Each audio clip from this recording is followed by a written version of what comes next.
Gas chromatography, GC, is a method of separating mixtures and is particularly suited to mixtures of fairly volatile liquids.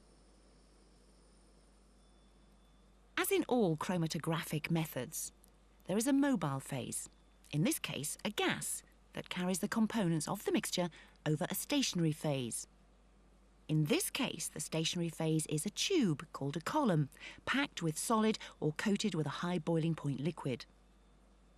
The components of the mixture leave the column in order of volatility, the most volatile first. This is the complete instrument, with the computer control system on the right. The sample is injected here. From this injection port, the sample passes into the column, which is kept in a temperature-controlled oven. Columns are normally wound into a spiral to save space.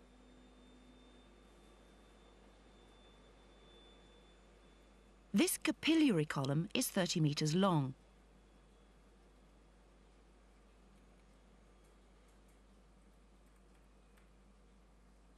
This is much shorter, about 1 meter.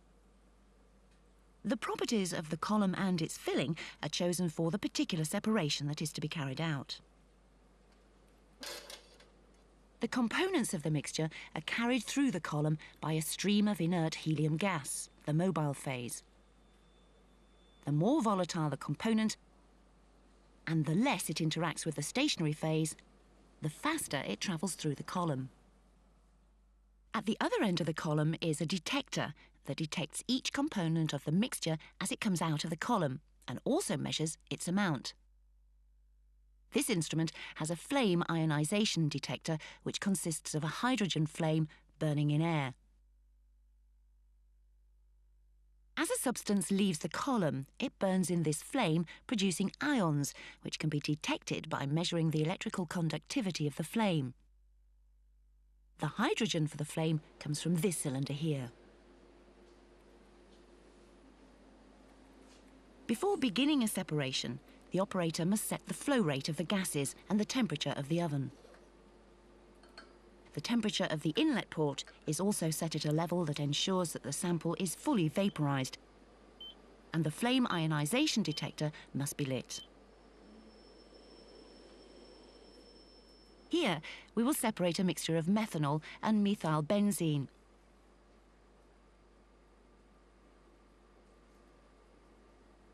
About 0.1 microliters is taken up in a hypodermic syringe.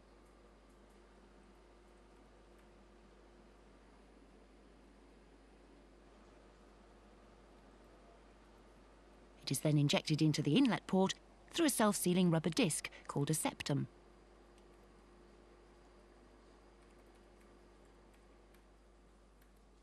The first peak is methanol, the more volatile component.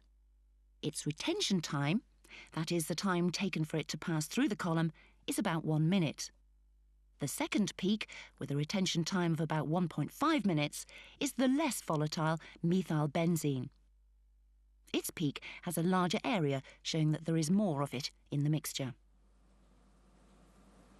The computer calculates accurate retention times and peak areas.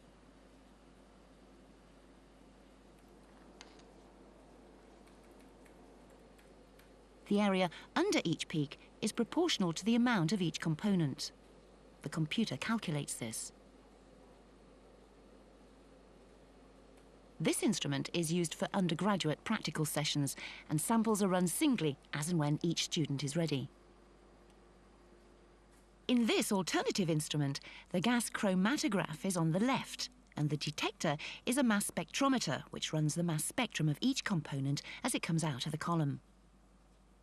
This can be particularly useful when analysing an unknown mixture, as the mass spectrum can help to identify each component. The combined technique is called gas chromatography mass spectrometry, GCMS. This GCMS instrument has an auto-changer for the samples. Many samples can be loaded up and run automatically, perhaps overnight.